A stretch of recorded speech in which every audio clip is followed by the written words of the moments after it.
તો સુરતમાં વૃદ્ધ બિલ્ડરને મારી નાખવાની ધમકી અપાઈ છે, જેમાં મુંબઈથી માણસો મોકલી અને મારી નાખવાની ધમકી મળી છે।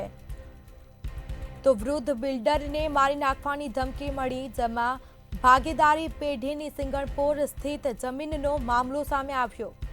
મુંબઈના ભાગીદારે વૃદ્ધ બિલ્ડરની જમીન પચાવી પાડી અને વિશ્વાસમાં લીધા બાદ વૃદ્ધની જમીનનો ખેલ કર્યો।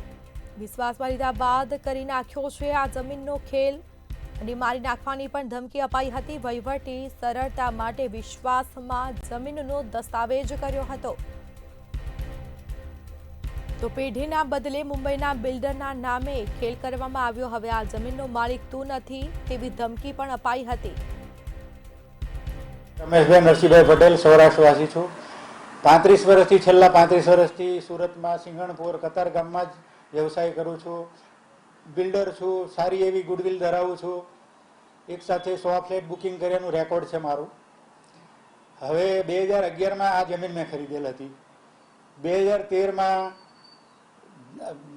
આપણા તુલસીભાઈ રામજીભાઈ મોણપરા, જેની સાથે અમે ભાગીદારી કરી, જે માધવ ગ્રુપ સાથે જોડાયેલા હતા અને સારું એવું નામ હતું, અને પ્રોજેક્ટ કરવાના હેતુથી અમે ભાગીદાર બન્યા। સહજાનંદ હોમ સોલ્યુશન અમારી ભાગીદારી છે, LLP પેઢી છે।